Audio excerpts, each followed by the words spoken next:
Helsinki. How you doing? I'm Sam Lake, the creative director of Remedy. Instead of doing a boring presentation about music in Remedy games, we decided to slow jam it to you. This is Slush music after all. I'm joined here today by our composer extraordinary, Petri Alanko. Petri, hit me.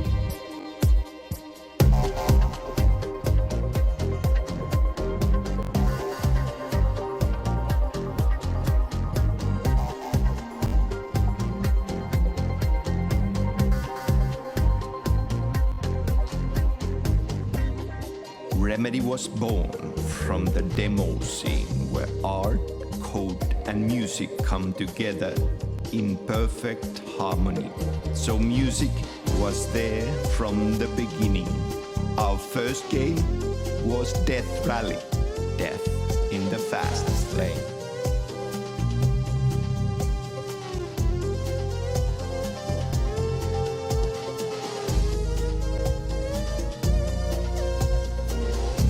Cars and machine guns, oh yeah. Our ambition grew.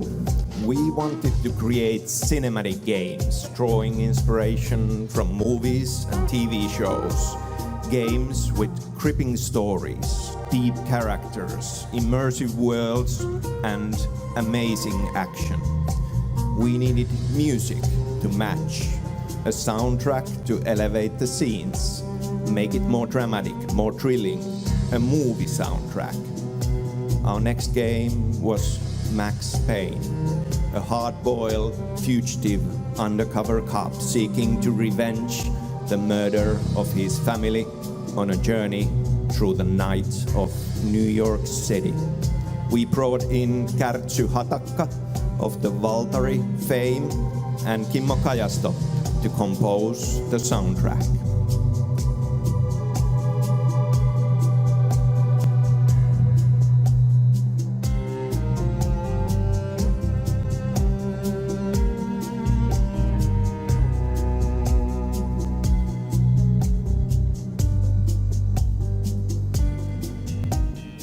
The sun went down with practiced bravado, and the ambition kept growing. I wanted music to be part of the story. In the very first draft of screenplay of Max Payne 2, he had lost his memory. The only clue was a line playing over and over again in his head that would later on turn out to be a line from a song. As it often happens in a creative process, this idea was replaced by other things. But the idea of a song turned to a poem that I gave to my good friend Marko Saarasto, who made a song out of it with his band, Poets of the Fall. This song was used as the end credit song of Max Payne 2. The song was called Late Goodbye. And we keep driving into the night. It's a late goodbye, such a late goodbye. What could be more film noir than that? And we keep driving into the night.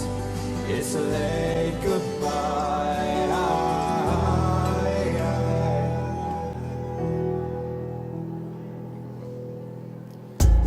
There are no happy endings in film noir. Our next game was a departure from an urban crime story. Alan Wake is a psychological thriller inspired by such masters as Stephen King and David Lynch. Twin Peaks, The Shining. It takes place in a small town of Bright Falls, small town America, with perfect idyll threatened by the darkness waiting below the surface. We needed a powerful classic movie soundtrack that would capture both the majestic vistas of Pacific Northwest landscape as well as the horror that lies waiting in the primordial darkness of the forest. we brought in the maestro himself, the award-winning composer Petri Alanko.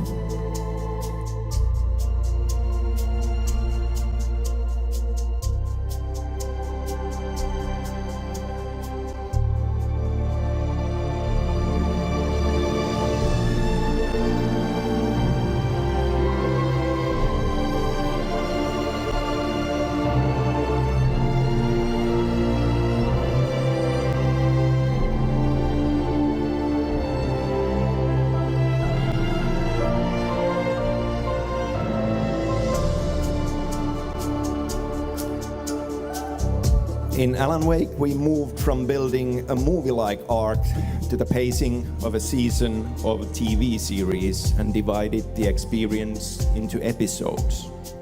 We licensed a lot more songs. Every episode had a song at the end that fit the themes of the story. The first song in the game, capturing the dreamlike idyll, was Roy Orbison's In Dreams. In dreams, I walk with you. We are leaving the waking world behind. We embrace the small town quirkiness with Harry Nilsson's Coconuts.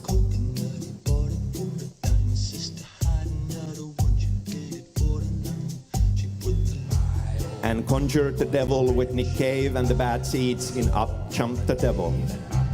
The game ends with our hero in the darkness, the dark depths of the waters of his subconscious mind, with David Bowie's classic Space Oddity.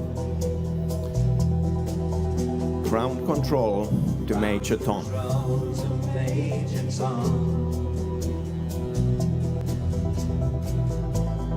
Take your protein pills and put your helmet on. I wanted to do more with music still in Alan Wake, to make it part of the story. Poets of the Fall came back and assumed the guise of a fictional band in Alan Wake's world, Old Gods of Asgard. There are two senile old men in the game, Odin and Thor Anderson. They used to have a rock band in the 60s and 70s. Now they are crazy, or old Viking gods, depending on who you ask. Poets created two songs for the band. Both play important roles in the plot. Both exist in the world of the game. The Poet and the Muse is a ballad in the form of a fable, a cautionary tale containing clues to the game. Children of the Elder God is a fighting song, serving as a backdrop to the most memorable fight scene between the forces of light and darkness.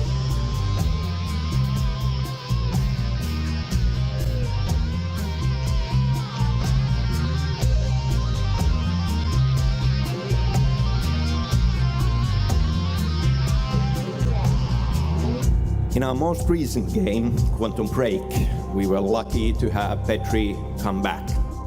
This time around, we wanted something different, something that would fit an ultra-modern techno thriller. This was a sci-fi spectacle about time travel and time breaking down. We wanted music to convey this. When time runs normally, music flows as you'd expect. When time stutters and breaks down, music breaks down as well.